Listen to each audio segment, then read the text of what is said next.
Discussions are naturally ignited when you get a group of women together in the outdoors.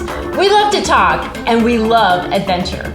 But what we observed was a lack of relatable conversations happening, like between other women. So we put together a panel of experts and influencers to guide and start the conversation. But we rely on you to bring that discussion to another level. So let's get you outside confident and comfortable. Let me introduce you to our panel. My name is Cyndi Wyatt. Marilee Valkass, join us, please. Hi. Thank you so much for being on the show. Thank you for having me. This is very exciting. Tell me a little bit about yourself. So my name is Marilee, and I work at REI Burbank as an action sports specialist. I'm also an outdoor educator and adventure coach, and just overall outdoor multi-sport athlete. Awesome. Next we have Saveria Tilden. Woohoo! Yeah. Awesome. Thank you. What a dream team. I know, right? My name is Saveria, and I am a marketing consultant and founder of The Adventurous, as well as a rock climbing guide and adventure guide, and I like to say I'm an instigator of fun. All right, you are. Awesome. Awesome chick. Next up, Roxanne Armstrong. Thank you so much. Thank you. I'm so glad you're here. Thank you for inviting me. My name is Roxanne. I am a yoga instructor, international yoga competitor, and just an all-around outdoor enthusiast. I love to be outdoors, and I'm so happy to be here with these wonderful women. Thank you. Thank you. I didn't say much about myself, but I work at the REI in Burbank, California as a sales lead, and I'm an event director and also an ultra runner.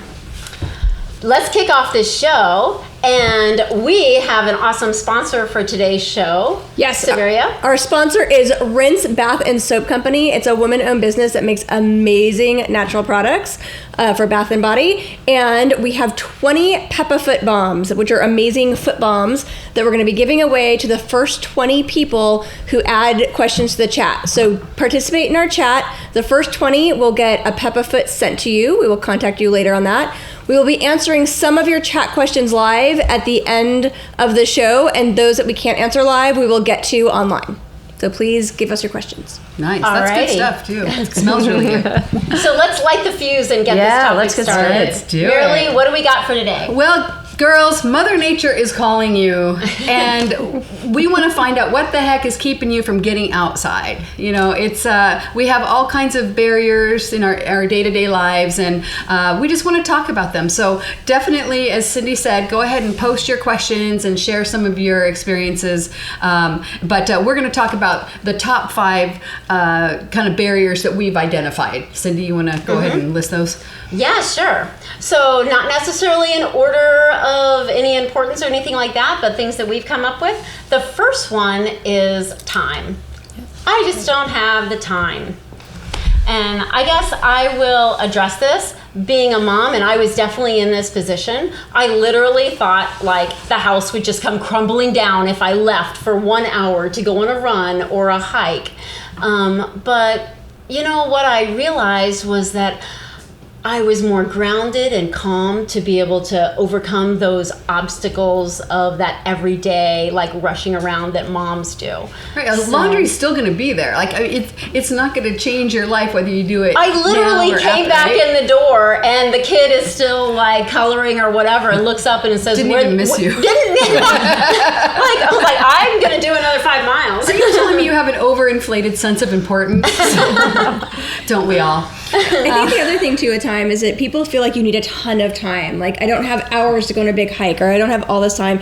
And getting out in nature can be simple, and it doesn't have to be a long time. So if you have 10 minutes in the morning, 15 minutes, it could just be walking the dog. It could be finding a sit spot someplace in your yard where you can just go and sit and decompress for 10 or 15 minutes. So I think too, getting outdoors doesn't have to be an epic summit peak 20-mile mountain bike ride. Absolutely. You know, it could be something. A little goes a long way, Yeah. for sure. And I think really making it a part of your schedule, because I think we're all busy women, and I even schedule my own yoga class or a hike with Marilee on a Thursday. I put it in my calendar as a commitment to myself. That's how I make the time. Definitely. really And you know what? And it really pays off because it makes you a better person just throughout the day. And it just, you can be much more valuable to the people you love. Yeah. And the people that Maybe you there's care more for. time in the day than we really think. So Get up that's earlier. what- Get up earlier. Okay, so Absolutely. we have knocked Yeah. that obstacle out of the park. That's Boom. no longer. Boom, it's Right. out. So another thing we've heard is, I don't know how to do it. Like the education point. So Saveria, I'd like for you to kind of kick this conversation Yeah, off. absolutely. I mean, I think we all know knowledge equals confidence, right? And so if you don't have that knowledge, it's part of the reason why you may not be confident going outdoors. So educate yourself. Take a class. REI Outdoor School has great classes. They have all women's classes. They have mixed classes on all different disciplines. Chicks Climbing and Skiing has amazing all women specific things for outdoors. So there's tons of classes that you can take to get out. You can also educate yourself through like friends, through meeting other people. There's different ways you can do it. Also hiring a guide, like get some one-on-one time with somebody. So friends, professional resources, classes, guides, those are all great ways not only to educate yourself, but also, you know, get more knowledge and get to know other people. Yeah, and I think, you know, to get started, you mentioned the REI classes. So there's some in-store classes that they offer for free. You know, so, you know, learning how to, you know, preparing to go camping, and it's all camping basics, hiking basics, backpacking basics. These are all just baby steps that you can take that can get you started right away. I mean, And if they're they super say easy. if they say beginning, you're welcome. Absolutely. You're totally green in the subject. Yep. You're welcome. Yep, definitely. And I even think some of the local city colleges have classes that you could enroll in. I've seen Definitely. some of the information out there. Reading There's books, so much any information. sort of, online, like, of course. Online is you know, great. A lot of absolutely legitimate websites Yes. that have a lot of valuable information. So And I would just Yeah. say, as a beginner and as you're learning something new, remember that it's okay to be a beginner at something. So I think that's something too. There's this fear of like we have to be good or we have to be an expert at it. And remember that you're going to learn something and it's going to be hard at first, and that's okay. Like a lot of times when I would teach stand-up paddleboarding classes, women would be getting, or men, everyone would be getting super frustrated, and they've been doing it for 20 minutes of their entire life. Yeah. Right. So putting in perspective, when you're learning something new, give it time, take deep breaths, and just like soak in that knowledge and keep practicing. and have fun. Yeah. I mean, that's the whole idea. Have fun. Don't take yourself too seriously. I think that kind of ties into what you're saying. I mean, it doesn't have to be hard. You just have fun. Lower your expectations. In fact, I do that a lot. I have very low expectations of myself, and it really works. I'm great. Well, you're sitting here, so I guess you're an expert now. Yeah, that's right. Because you said so. Thanks. Okay, number 3 on the list is I don't have other friends that are adventurous, and I don't know who to go out with. So, Marilee, would you like to launch Girlfriends, this? you out of got the- friends out here that want to play in the outdoors with you. Okay, maybe your current group of friends, they're not going out there and exploring the wild, but you know what? There are plenty of us who are, and we want you to come out with us. And there's plenty of other girls looking for people like you. Even grab one of your current girlfriends. You got a wine club, right? Grab one of your wine club buddies and let's go out. Let's go to one of these classes and learn about backpacking or hiking. And I mean, it's really not that hard to do. There's also meetup groups. There's the Sierra Club.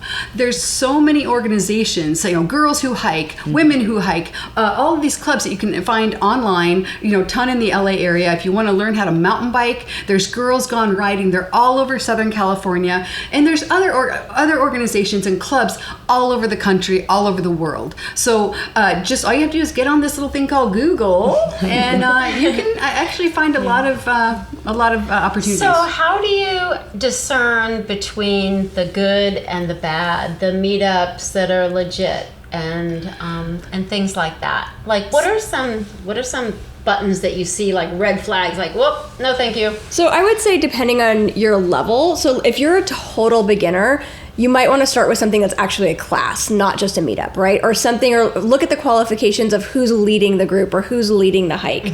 So and also look for things that say beginner, because they're going to be expecting beginners to show up. As you get more advanced, you can probably reach out to different groups once you have that knowledge and you're more self-sufficient. But definitely as a beginner trying things, I would say try to look for groups and look for organizations that are supportive of sort of that beginner person. For sure. And don't underestimate your own judgment. I mean, you can go to meetups, and meetups have different cultures, just like in any other organization that you go to. And, you can decide, do I like these people? Do I feel confident with these people? Or maybe I have to try another one. Sometimes you have to try a couple different groups to find out, okay, this is the right one for me. And I think this is all great, but this also can be overwhelming, right? It's like, oh my God, I've got to go on Google. I've got to research this. I guess sometimes it's like your friend, your neighbor, just like, hey, let's go for a walk. Let's just get outside and go for a walk. Yeah, I know. That's how we started. Do you have some experience with this? Yes, exactly. That's how the two of us met. Just my neighbor, let's go for a walk, walking our dogs. And it's led on to before we knew it, backpacking in this area. Yeah. So yeah, exactly. Yeah. And also classes, if you sign up for a class, remember that a lot of times people are taking that class because they're like you, they may not have anybody to teach them, they don't have people in their world who want to try rock climbing or want to try mountain biking, and so all of a sudden you meet other people who are at the same level who want to start doing this, so a lot of times you make friends taking classes too. And you think you're alone in this, I'm the only person that wants to be, and everybody feels alone in this like class or what have you. A way that I encourage, like in the trail running community, to meet other folks is to join a race. And I'm not saying you have to be competitive, like, you're going to join a race, you're going to win. And what are you going to do? You're going to win. You're not going to be my friend if you don't win. No, you're going to gain like 2,000 new friends, and they all need to put in these miles. And especially the trail running community is just so grounded and close and quaint, as I put it. So joining a race or an event like that, you get to know a new sphere of friends. And then, some of those friends that you might not have thought are very adventurous, all of a sudden they're like, I'd like to go riding a bike with you today, or something like that. Contagious. Right. And races And then you inspire your friends. Yeah, and races are great because they give you a goal to work towards. Right. So it's just nice to be like, okay, like we have a goal to work for, something to train for. Okay. Definitely. Our next goal. Did we knock that obstacle out of the park? We knocked that obstacle out of the park. I don't know, viewers, you guys have to, send us a message. Let us know if we cleared that one up for you. Okay. The next one, Roxanne, this is right up your alley, is I'm just not ready. Like, I have to train before I join you. Right.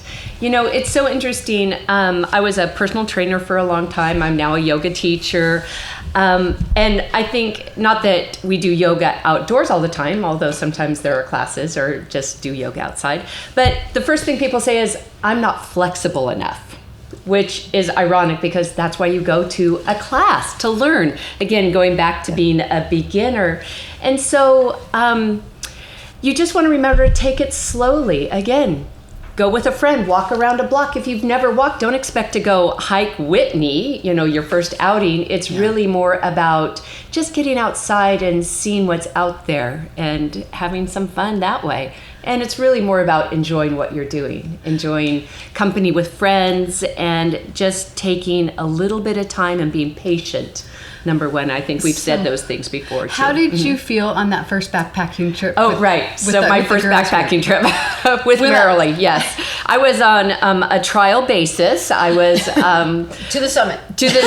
Yes. And the thing about that, not ready, is asking questions. I think I asked you a million questions. What do I take? What do I wear? How much should my pack weigh? All of these questions. What food? A million questions. So it was educational. And we started hiking and together. And it was friends. In the mornings. Yeah. So all of this just comes together, that you might not be ready, but you take small steps and then you take bigger ones. I don't know if you're ever feel ready. You know, like if you True. just wait until you're ready, You're gonna be Right. dead. yeah, just join the Just class. go. Yeah. Because the results Yeah. will come. Well, and the thing is that, one, do it on your own terms. And you find the friend or the group that's gonna be supportive of maybe your fears and maybe your abilities, and they're gonna help you. They're gonna help you grow and get through it.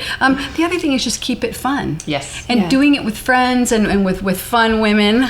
Yes, exactly. Okay. That makes all the difference. So don't you worry are about- ready. yeah, You're ready. Don't worry girl. about your fitness ability. Yep. Just join the You're class. ready. Results will One come. step at a You time. are ready. Okay, obstacle number 4. Boom! Boom, chicka boom. Okay, now there's this big elephant in the room. This is one of the number 1 reasons that women don't go outdoors is fear.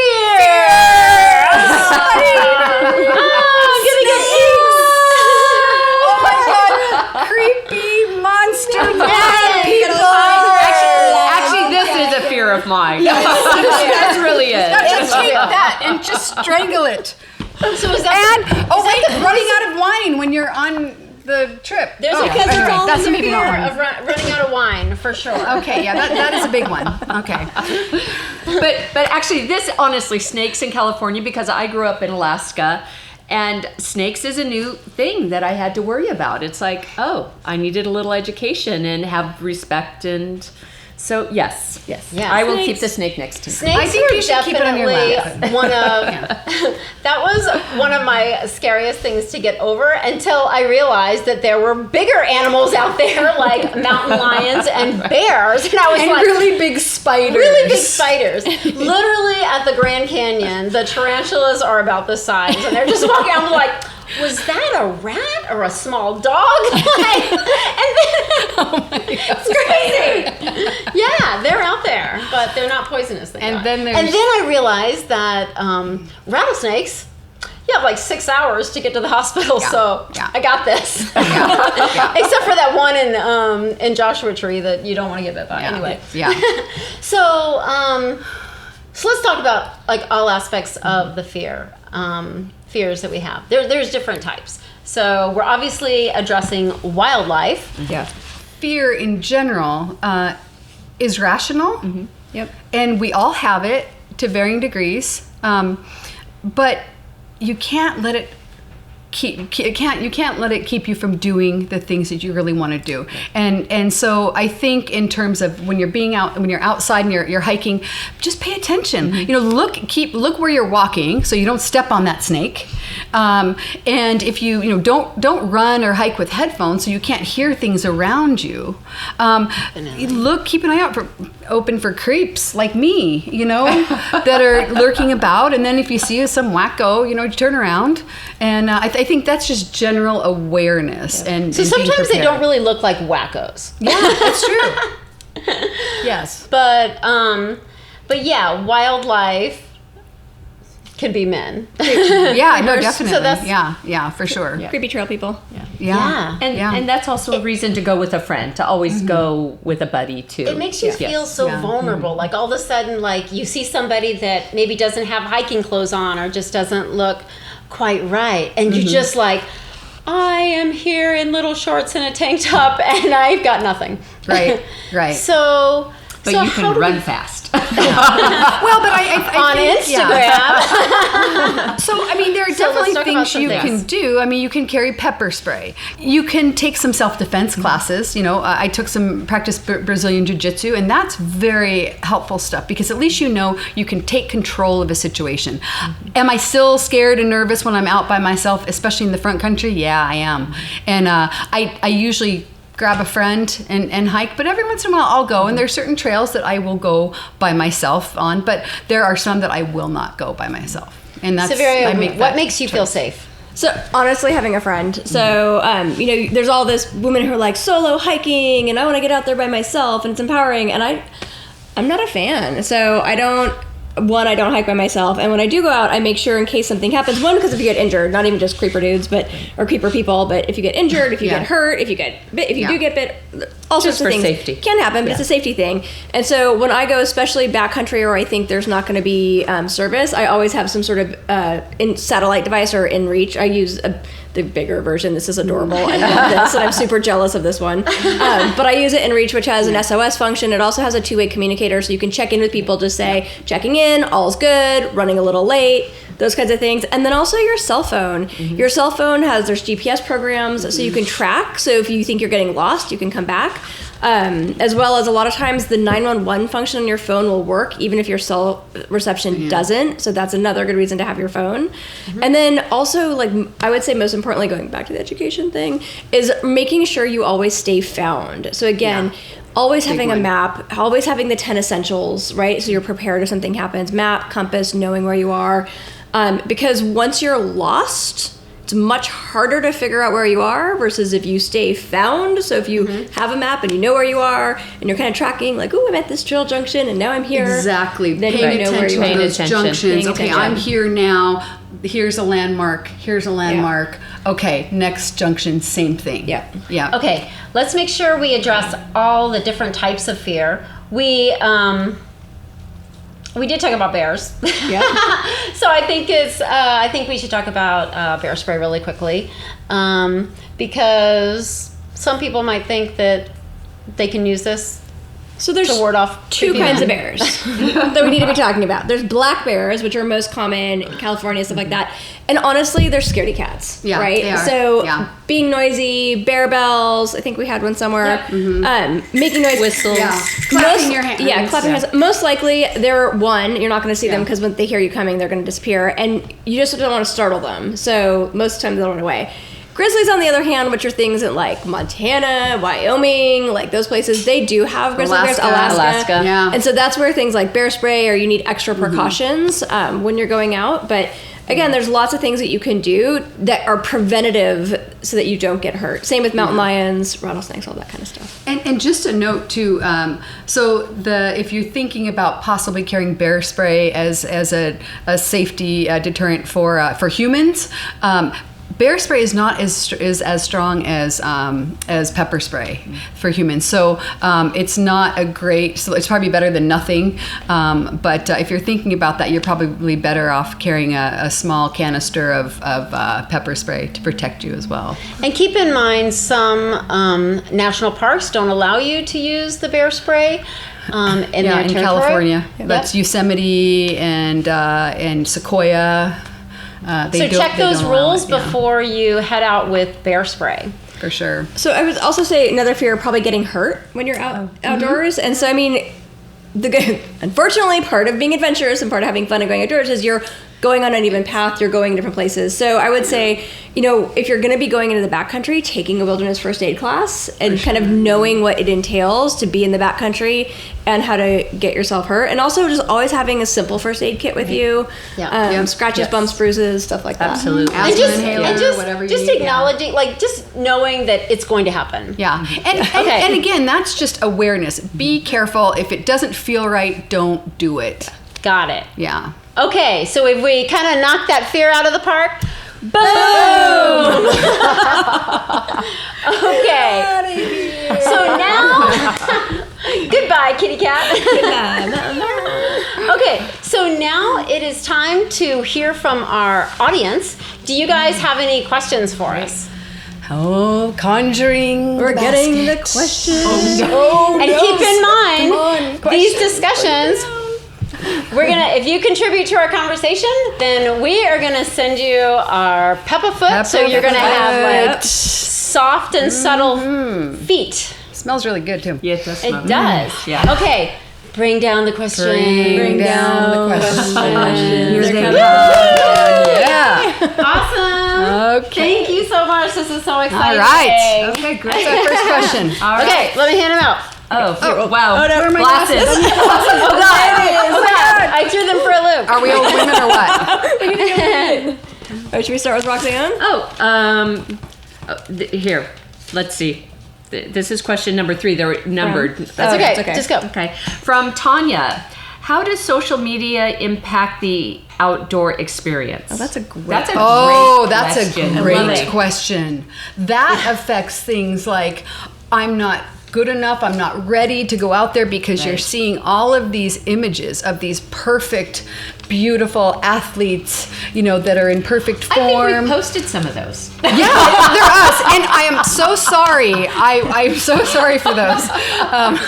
But no, I think that's right, because it sets an unreasonable standard, and I think those are a lot of the posed shots, right? But I do have to say, it also impacts in a good way where people are inspired. Absolutely. Like, wow, that's really beautiful. I'd love to go there. Where are you?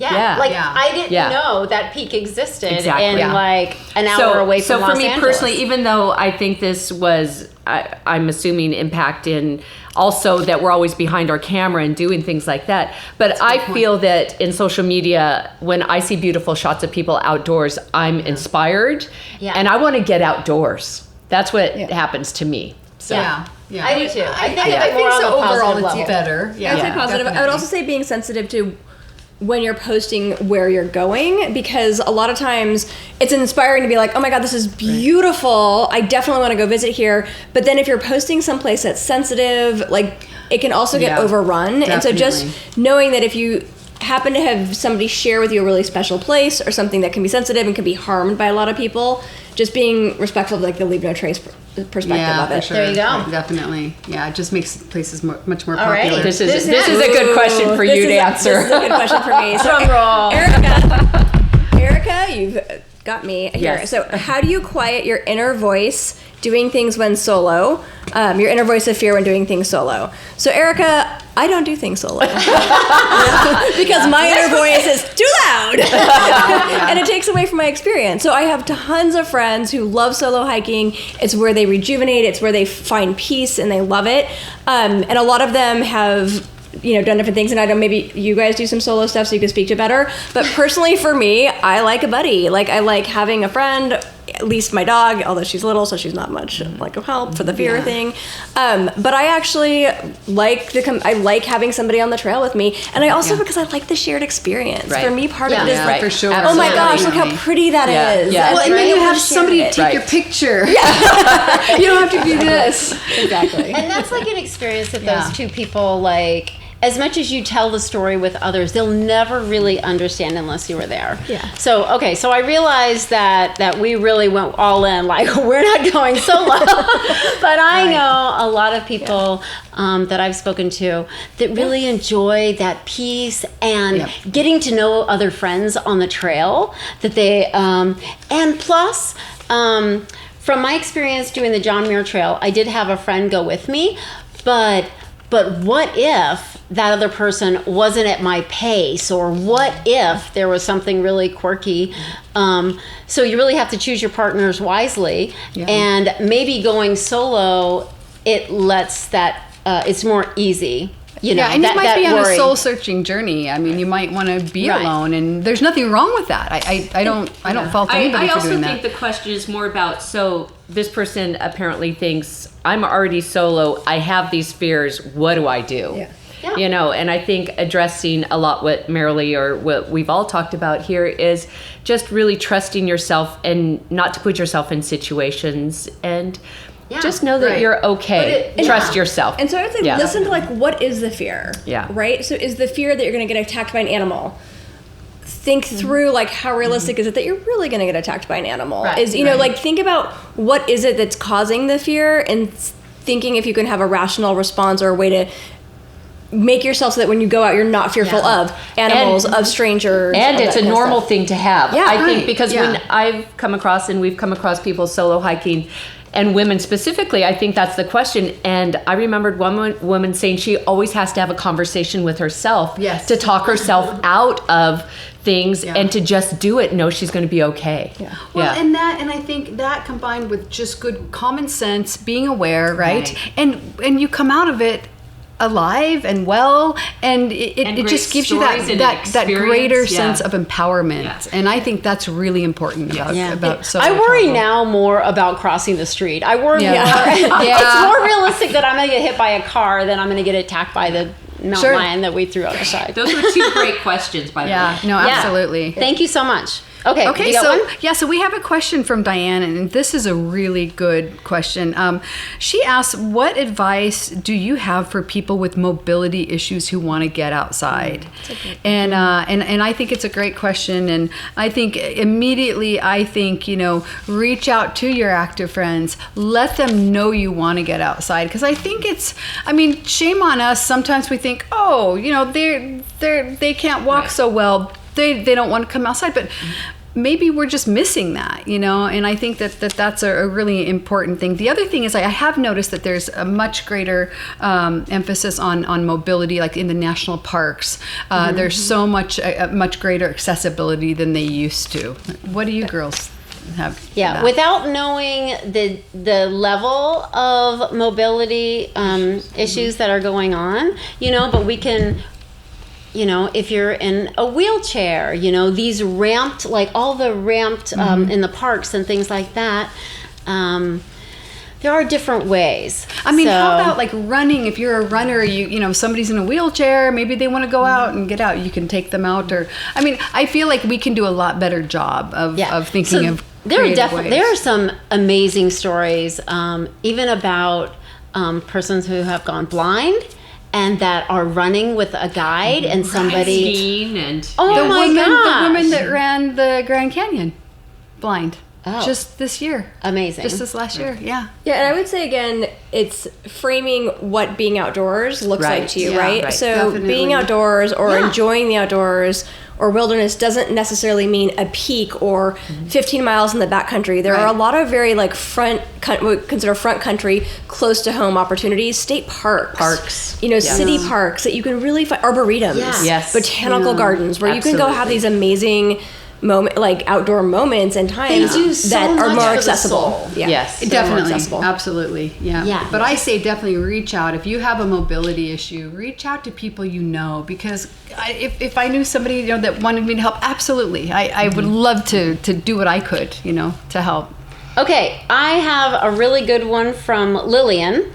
So this is going to be a great closer for us because we're running out of time. So really quickly, she's asking, what experience got you hooked on the outdoor life? So I got this. My family would take me camping, since I was like 5 years old. The day we got out of school in June, we were taking that tent, we were going camping, and I don't know, that was just my life as a kid. And as an adult, in my 20s, I kind of got away from it a little bit. But when I really needed that peace and grounding and healing, I came back to nature. And then that's why I devoted my life to influencing other women and to get outdoors. So what was yours? Yeah, so I too had a very similar background growing up. I grew up in a family, we were camping every weekend, and so I'm very, very lucky that I had that upbringing. But I have to say, just like Cyndi, being outdoors with my girlfriends is just my favorite thing in the world. And every time I go out, I want to do it again and again and again. And I never want to come back. I just It's want addicting. And, It's a good addiction. And that is just what fuels it. It's just my time with my girlfriends out in the wilderness, and there's just nothing better. That's awesome. Saveria, what you got? Yeah, for me, I had the opposite where when we were kids, we were like, we want to go camping. And my mom bought us tents and sleeping bags and put us in the backyard. We're like, have fun camping, kids. So it wasn't until my 30s and I was working at a marketing company that worked in the outdoor industry, and I realized I might want some more knowledge about outdoor stuff. I always did team sports. And so I took the wilderness travel course with the Sierra Club here in Los Angeles, and it literally changed my life. So my whole career is focused on the outdoors. I'm teaching in the outdoors. It completely changed my life. And it was because the first time I went into the Sierra and I just was happy. And I think also too, I was deliriously happy when I survived snow camping. And I was like, I didn't die. But there was just a feeling that I can't describe that just was life-changing. So being able to get a little bit farther in the backcountry and feel comfortable and confident doing that was life-changing for me. Right. Well, I grew up in Alaska, so I spent all of the time outdoors, but I was still in the city in Anchorage. so it wasn't until, even though we did hikes, it wasn't that I had to do, go climb Denali or anything like that. It was, we were always outdoor playing, whether it was skiing or skating, sledding, in the summer, just outside all the time.